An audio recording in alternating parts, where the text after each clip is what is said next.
All right, fifth grade. You can go ahead and open your books if you want to page number 281, but we're not going to be doing any practice on this one. I just want you to kind of watch and follow along with me as I do it. So that's really your choice. We're going to do 2 lessons because the next one is really easy, and this one's pretty easy. It's just building on what you learned with annexing zeros and using decimals when dividing. So we are working today with division with rounding off. Okay, so you did you practiced rounding off decimals earlier. So we are going to go ahead and just practice division with that and combine those 2 lessons that you learned in your last, I think it was yesterday you did. All right, so if we're dividing, 3 goes into 56, or 56 divided by 3. 3 goes into 5, how many times? 1 time. I'm going to do long division today just for the sake of showing you. Okay, 3 goes into 26, how many times? 8, which is 24. So we have 2 left over. So we need to add a decimal and annex the 0, extend our line a little bit. How many times does 3 go into 20? Am I doing this right? Yes, I am. Okay. So add my decimal up here. Sorry, I just got a mind blank. So 3 goes into 20 6 times. 6 times 3 is 18. 2, another 20. So it's going to be like this, okay? But the instructions may say, whenever you're rounding off, it very well may say, because this could keep going on forever and ever and ever and ever and ever, because we're always going to get a remainder of 2, and we're always going to annex another 0. So it might just say round off to the nearest 10th, okay? If that's the case, then all you need is 100th to round off to the nearest 10th. So 6, are we going to round up or down? We're going to round up. So our answer, our quotient is going to be 18.7, okay? So that's just why we round off, because sometimes it goes on forever and ever and ever, and there is no answer, and that's one of those cases. So if the instruction said to round to the nearest 10th, sorry for getting dizzy from this, then we're going to do the same thing. We're going to divide. So 7 goes into 32. How many times? 4 times, because that's 28. Let's do some short division on this one, which means we know we're going to have a remainder. Annex that 0, add the decimals. So 4 times 7 is 28. Our remainder would be 32 minus 28 is going to be 4. 7 goes into 4 5 times with a remainder of 5. 7 goes into 5 7 times, because that's 49. We're going to have a remainder of 1, and we can keep going and going on. But we are only they want us to round to the nearest 10th, and we can do that with this guy. So we only have to stop at the 100th. We only have to go to the 100th. So whenever it tells you to round to the nearest 10th, you always go 1 further to the 100th. Don't stop at the 10th, because that's not rounding. Go to the next one to the 100th and see if it helps you round, which it does.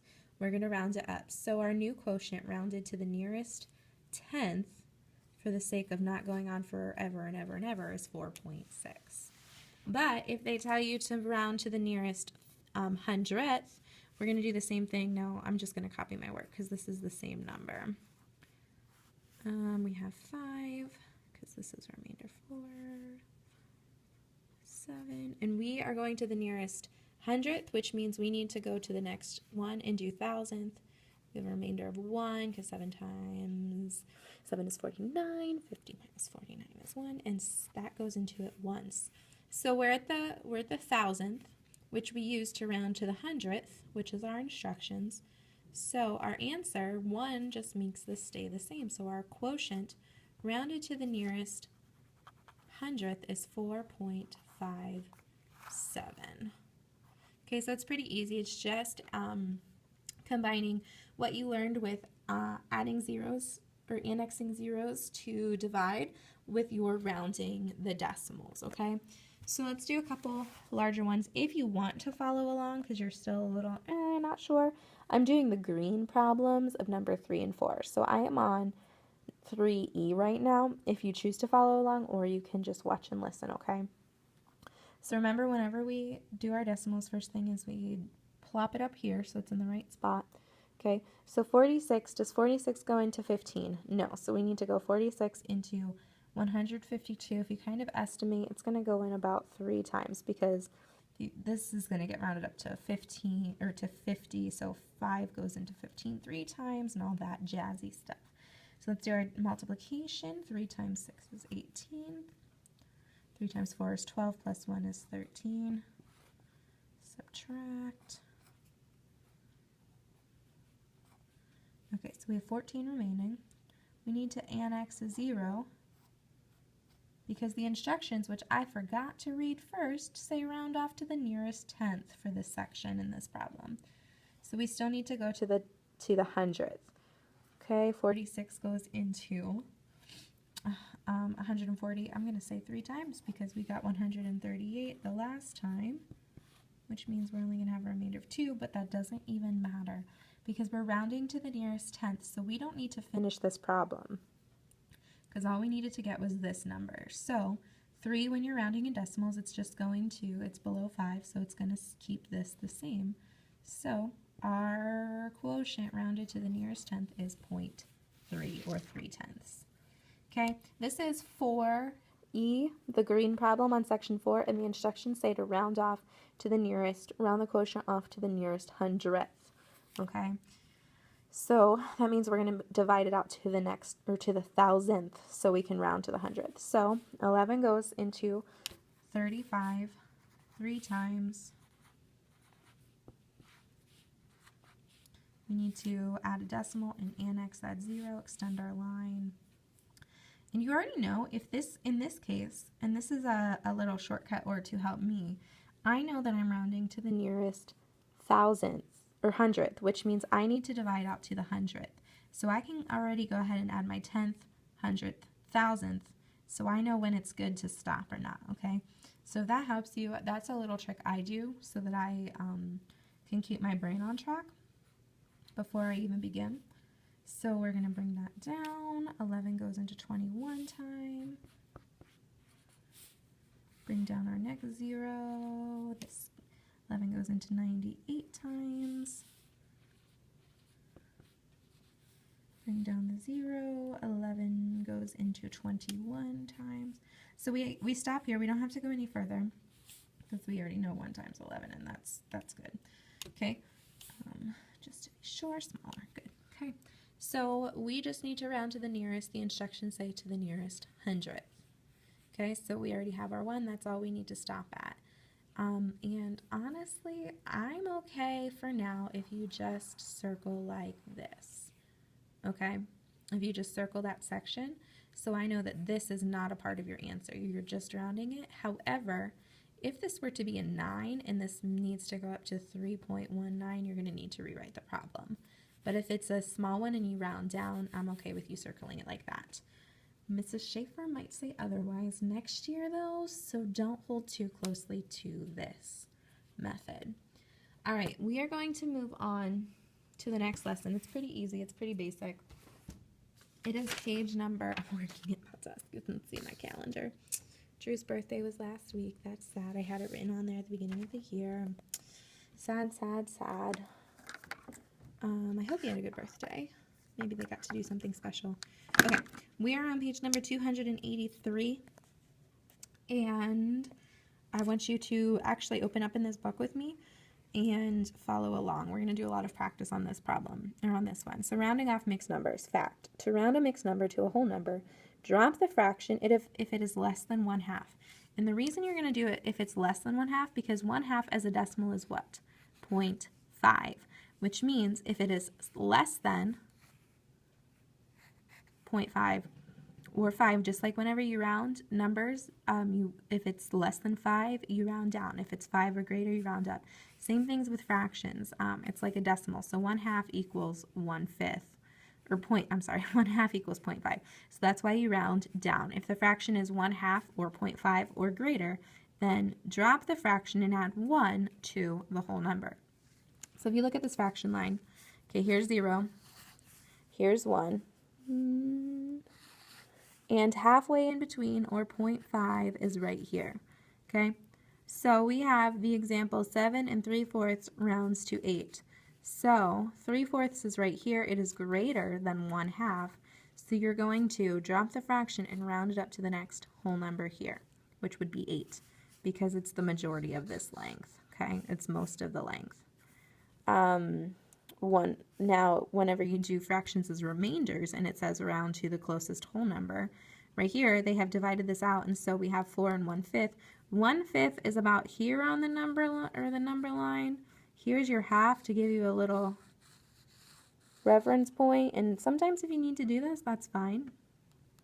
So 1/5 is definitely less than 1/2, which means you're going to just drop the fraction and it's going to be 4, okay, because it's just this tiny piece of the line instead of most of it. If that makes sense at all, let's practice a little bit together. Okay, here we are. I am on number 1A. Right there it says to write greater than or less than symbols in each circle. If the numerator is more than 1/2 of the denominator, the fraction is greater than 1/2. Let me read that again. If the numerator is more than 1/2 the denominator, the fraction, okay, so I know what that means. So when you're comparing 1/2, what they're saying is if the numerator is greater than the denominator, is 2 greater than the denominator, or I'm sorry, greater than 1/2 of the denominator. So 1/2 of the denominator is what? 7 divided by 2 is 3.5. So is 2 greater than this? No, which means 1/2 is greater than 2/7. Okay, that's what they mean. That's a nice little trick. I did not realize that. That's easier than drawing out a number line every time, which is what I've been doing. So if we're looking at 1/2 versus 2/3, okay, what is 1/2 of 3? It is 1.5, right? Is 2 greater than 1.5? Yes, which means this is greater than 1/2. So 1/2 is less than 2/3. Does that make sense? I hope so. But you're going to finish this whole line, the last two. So if you want to pause and do that now while it's fresh in your brain, go ahead, or you can wait to do the page all at once. All right, moving on to number 2.